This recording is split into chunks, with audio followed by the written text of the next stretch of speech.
So greetings, it's Mike from LiveMyAssOff.com, and I'm still on the Nexus 6P. I don't know if you remember in one of my previous videos, I was all excited because my phones that cost like $100 have this thing built into the phone app, effectively on it, where I can do picture-in-picture. And normally I would love to do this. So I would love for my face to be like really small down here, and the Pacific to be behind me, or to be what you're seeing on the screen. So I will do my best to not vibrate with this thing. Actually, this does have a video stabilization setting, and I have it turned on, so I don't know if like the shaking that I'm doing right now, if this is taking that away. I hope it is. But I'm just simply too lazy to, get out of my bag, my selfie stick, and allow it to be, held. So I'm using my hand after having some coffee, after having a Vietnamese latte over at Katie's. So I'm highly caffeinated. And so I wanted to come out here and talk a little bit about what is enough. A long time ago, so I grew up basically just south of Boston, but you could argue I grew up on the water. Now, our house wasn't like right there in the sense that it was like they're 90 feet from the Atlantic, but it was very easy to get to the water, and my dad liked sailing and boating, and so we had a sailboat, and then we had a motorboat, and had a Boston whaler, which was amazing, and it made my childhood fantastic. And if you've ever seen the show Flipper, I was basically as lucky as that kid. I didn't drive my boat along with my porpoise to school every morning and solve crime, but it was still a blessed summer for sure, and my childhood was amazing. I'm very grateful that I had that. But what's enough? So I've talked to people many times, many different people, financial advisors, as well as mentors, as well as peers, as well as retirees, as well as guys that are in their 20s, over the last 3 to 4 years about, and then the other thing too, there's a ton of videos online about what's enough, meaning how much money do you need to live in Thailand? How much money do you need to retire in the Philippines? Can you live on $100 a month? Can you live on $500 a month? Can you live on $1,000 a month? And I would submit to you that the number is totally irrelevant. I would guess that the style of your lifestyle is what determines that number, and saying, can you live on, and then the good thing is that over the years I've heard guys that I really respect their videos, they're like, look, yeah, you can live, but are you surviving, or are you living, or are you enjoying yourselves, or are you living the dream, or are you living your ass off? And as one might guess, based on the title of my channel, I prefer to live my ass off. This is not a dress rehearsal as far as I'm concerned. This is the one life I get, and I'm going to do my best along the way to not harm people, to not bother people, and to hopefully enjoy the hell out of my life. And the way that I enjoy my life is absolutely to experience what I consider to be beautiful. You might be, like, oh my God, dude, you live at the beach and like there's all this sand and water and waves. I prefer Idaho. It's inland. It's great. The mountains are beautiful. It's warm in the summer. We have seasons. I get it. Everyone's different. I prefer the beach. I'm a beach guy. I grew up around the beach. I grew up and discovered that I like it warm a lot better than I like it cold. And I don't just like it like fairly warm. I like hot, humid sun. I love the equator. I love warm rain. I love energetic rain. I love thunderstorms, lightning, the whole thing. But I prefer sun and no rain. But I like heat. I'm very photon driven. So the question of what's enough came up, and I was talking to actually a financial advisor of mine yesterday. And so let me just throw this out there as a question to you guys. So let's say you have, for the sake of argument, you use round numbers when you talk to people, right? Let's say you had like you could live for 10 years comfortably based on the experience you had somewhere, and you wouldn't have to work. Let's say you had enough savings to live 10 years. And so let's say you had enough for that. And that would mean maybe you had enough money to survive for 20 years. and maybe you had enough money to absolutely live like a freaking rock star for like 5 years or whatever.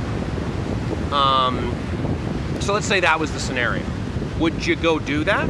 Or would you be like, no, I gotta save up some more so that I have a cushion where I feel like I could live my ass off for 10 years, where I could live like the King of Saudi Arabia for, and I don't know if they have kings, I apologize. The King of Brunei, let's say that. Or maybe it's a prop, I don't know. I don't know who leads those countries. The King of Thailand, how's that? I know they have a king, a wonderful king. Do you need to have that money as a cushion? Or are you like, no, as long as I can live a really good life for 10 years, I would go for it. And if I have enough cushion that I believe I could basically survive for 20 years, I'd go for it. And so I wonder about that, because I've had these conversations with people here in the United States, in Southern California, and we live somewhere where it's expensive as hell to live here.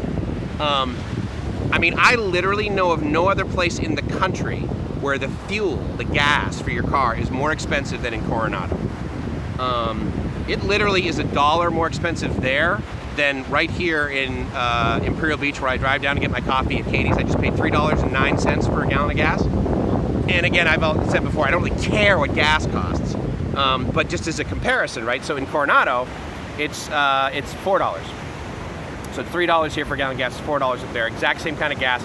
And here's what's funny is the truck that actually comes and populates this station here, once it's done here, then it drives up the Silver Strand into Coronado and puts gas in that gas station's tanks. So it's, and dude, it takes me 10 minutes to drive there. And so, I mean, you can literally walk there pulling a tanker of gas. And then if someone gave you $10,000, said, if you could pull this thing, we'll give you $10,000. Okay. It still doesn't make the gas $4 a gallon. But it's an island, and you charge what people are willing to pay. I love these people that say, oh, dude, I'll tell you what, I bought this house for $500,000.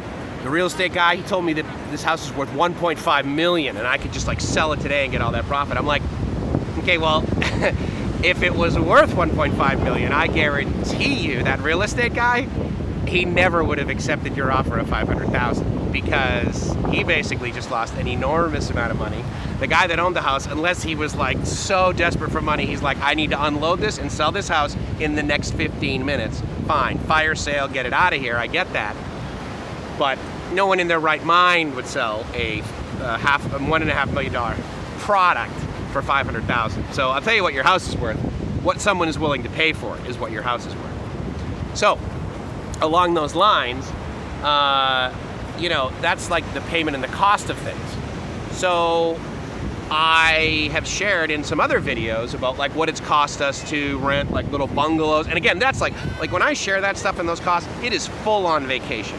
I mean, so you could argue I'm pretty much paying retail price. I mean, I'm going on to Airbnb, Agoda, that sort of thing. Yeah, they give you 20% off, 30% off, great sales, and all that sort of thing. But I mean, it's not like I'm walking up to the reception desk with cash in that local currency by myself with a backpack, just saying, look, I just need to stay here for like a month. What's it going to cost me? And then pay them cash for that. And when I say backpack and just me, I mean, cleaning the room is going to be very simple. I'm going to be totally low maintenance. If I show up with 15 people and say, yeah, I'd like one room, they're like, oh crap, he's going to damage everything. There's going to be, there's going to be all this dirt in there, blah, blah, blah, blah, blah. It's going to cost us money to facilitate that room, so we're going to need to charge them. So by my description, I'm just stating that I could literally be the cheapest tenant for that amount of time in a hotel room or whatever, so you can get those deals. And I don't get those deals. And I share about the places that we stay, and from my perspective, they're very inexpensive. And so therefore, my description of what it costs to live in those countries is that it's very inexpensive, certainly compared to Southern California. And I got a buddy, Reekay, man, and he's from like a little bit further north of San Diego, where you could argue that the cost of living is actually quite reasonable, but it's still expensive in comparison to his wonderful life. And if you've watched his videos, LifeBeyondTheSea.com is the name of his blog, and his vlogs are, I believe the name of the channel is Life Beyond the Sea Philippines. But anyway, I'll put a link to it below because he's like a totally cool guy. And actually, he and about 6 or 7 other guys, their videos on YouTube were ones that motivated me to travel over there more. Additionally, it gave me a ton of information, along with the guys who made the videos that said, live for $1,000, live for $2,000, because they would describe what they do, and I would be like, oh no, I don't need to do that. I don't need to go out to dinner 7 nights a week. Or I'd be like, yeah, I need air conditioning in every room. I don't just want air conditioning in the bedroom, and I don't want dial-up, and DSL is adequate. But you know, when you talk to me about 50 megs down and 5 megs up, okay, I'm willing to live in that city. And that doesn't exist in the Philippines. You can get it in Thailand. I mean, shoot, now, if you're living in like a condo in Bangkok or Chiang Mai or even in Pattaya or something like that, any major large city, even Hua Hin now, AIS, I believe, is doing fiber to your residence at 100 megabits down, and I believe like 20 up, maybe 10 up, for $30 a month. Solid glass to your house, dude. I mean, 10 years ago, 20 years ago, 100 megabits was only something that a office could get. Actually, 20 years ago, a T1, which is 1.54 megabits a second, synchronous, that was like $1,000 a month. I know, because we had a ton at KFMB. Because I was one of the first guys to stream the World Series. Actually, I will submit to you, I was the first guy to stream the World Series. Everyone else was the first guy to stream the World Series and get permission for it. Because I did it fairly early on, Major League Baseball, after we completed it, said, yeah, don't ever do that again. Because I had 8,000 concurrent listeners. We did it in 1998, which I believe is when the San Diego Padres went to the World Series. You know, that was a lot of concurrent people listening on the internet. I mean, people weren't streaming as much as they were back then, and there certainly wasn't YouTube. And you know, I think it was Real Player that we were using. Regardless of the little lesson in IT history I just gave you, what is enough? What is enough for you? And I'm starting to realize that it's not so much a dollar amount. What I need to do is I need to sort of architect or describe or plan or journal or whatever, or write down or make a vision board of what I want my life to look like, what I want my life to feel like. In other words, if I have to get up every morning and I have to be afraid that my flip-flops that I placed outside my door as part of the custom in that country may not be there because someone will steal them, I don't want to live there. I will pay extra to not live there. So I need money for that. Now again, look, the numbers are important. I'm not chastising those people that came up with the numeric value for what they believe was a happy life in those areas. Because, you know, the whole sky's the limit thing, if you start with the sky limit and then kind of dial it back from there, I would submit you get to a number that you're comfortable with. Additionally, I can tell you exactly how I figured out how much money I need to live in Southern California. I moved and lived in Southern California. I can predict all day long what I think it's going to cost me to live somewhere. But I'll tell you right now, my experience, until I live there for at least 1 month, and honestly, looking back on my life, only after I have done something for a full 12 months in a row do I realize what that thing is going to be like in my life. I realize what the cost of living is going to be. I realize what I'm going to need for clothes when it's high season, when it's low season.